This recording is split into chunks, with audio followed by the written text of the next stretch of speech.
بسم الله الرحمن الرحيم. وإذا صرفت أبصارهم تلقاء أصحاب النار قالوا ربنا لا تجعلنا مع القوم الظالمين. ونادى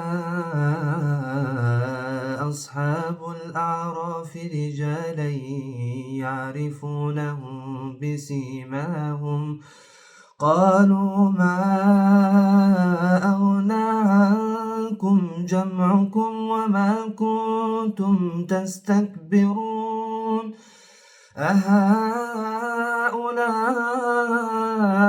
الذين أقسمتم لا ينالهم الله برحمة ادخلوا الجنة لا خوف عليكم ولا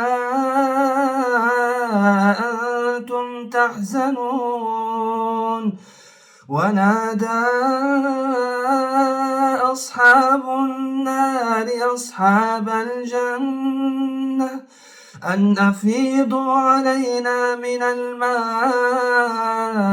أو مما رزقكم الله قالوا إن الله حرمهما على الكافرين الذين اتخذوا دينهم لهوا ولعبا وغرتهم الحياة الدنيا فاليوم ننساهم كما نسوا لقاء يومهم هذا وما كانوا بآياتنا يجحدون.